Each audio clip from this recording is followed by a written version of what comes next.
నమస్కారం, నా పేరు కొడవటి ధర్మావతి. మా హస్బెండ్ పేరు సత్యనారాయణ. మా అబ్బాయి శివనాగ ప్రసన్న కుమారు. మా కోడలు డాగదుర్గ. జంగారెడ్డిగూడెం ఉప్పలమెట్టు గ్రామంలో ఉంటున్నాం, ఏలూరు జిల్లా. 2003లో గ్రూప్ లో SSGలో నేను జాయిన్ అయ్యాను. ఫస్ట్ లో 10,000 ఇచ్చేవారు, ఆ తర్వాత 50,000, అలా 1,00,000, 2 లక్షలు నర్సరీ పెట్టుకోవడం జరిగింది.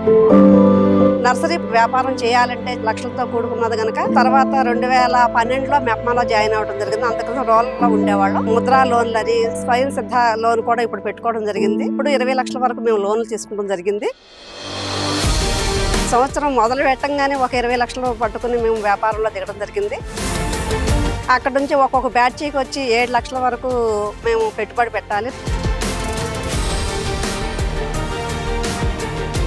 4 నెలలకి మేము 9 లక్షల దాకా లాభం తీసుకోవడం జరిగింది.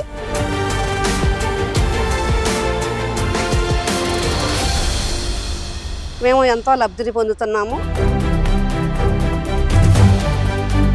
లాభ నష్టాలు అనేవి ఎప్పుడు ఉంటానే ఉంటాయి. ఈయనేమో పొగాకు బొర్రలు చేసేవారు, నేను చదువుకున్నాగానే టైలరింగ్ చేసేదాన్ని. టైలరింగ్ తో పాటుగా ఇక ఒక గేదెను కొనుక్కోవడం అయింది. మా కష్టం మీద ఒక 1.5 ఎకరం అనేది పొలం కొనుక్కోవడం జరిగింది. 2 బాబులు పుట్టడం అయింది 3 సంవత్సరాల్లోనూ. పిల్లోడికి 18 సంవత్సరాలు వచ్చింది. ఎంట్రన్స్ ఫస్ట్ ఇయర్ రాశాడు. సెకండ్ ఇయర్ లోకి వెళ్ళేటప్పటికి ఇప్పుడు కరెంట్ షాక్ కొట్టి బాబు చనిపోవడం జరిగింది.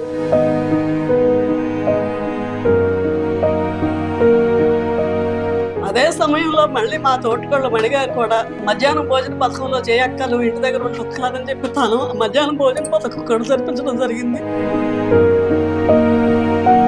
అవన్నీ అధిగమించి మేము రావడం జరిగింది. స్వయం సుఖి 100 సభ్యుల్లో హైదరాబాద్ మమ్మల్ని ట్రైనింగ్ కి రమ్మడం జరిగింది. ఆ ట్రైనింగ్ లో సెలెక్ట్ అయినందువల్ల ఒక 50,000 చంద్రబాబు నాయుడు గారు మాకు గిఫ్ట్ గా కూడా ఇవ్వడం జరిగింది. అవి కూడా మేము ఈ వ్యాపారంలో సబ్మిట్ చేసుకోవడం జరిగింది. చంద్రబాబు నాయుడు గారికి మేము ధన్యవాదాలు చెప్తున్నాం. Thank you sir. ఒక సంవత్సరంలో 1,00,000 మంది ఆంటర్‌ప్రెన్యూర్స్ తయారు చేయాలి. 10 మందికి నేను ఉపాధి కల్పించినందుకు నాకు చాలా గర్వకారణంగా ఉంది. నా పేరు లక్ష్మి. 20 సంవత్సరాల కంటే నర్సరీలో పనిచేస్తాను. మా వాంటర్ గారు మమ్మల్ని మంచిగా చూసుకుంటారు. ఈ సభ్యులందరూ కూడా డ్వాక్రాలో ఉన్నటువంటి వాళ్ళే. అలాగే మీరు కూడా ఏదో ఒక ఉపాధి కల్పించుకుని ఒక ఇద్దరికైనా మీరు ఉపాధి కల్పిస్తారని నేను కోరుచున్నాను.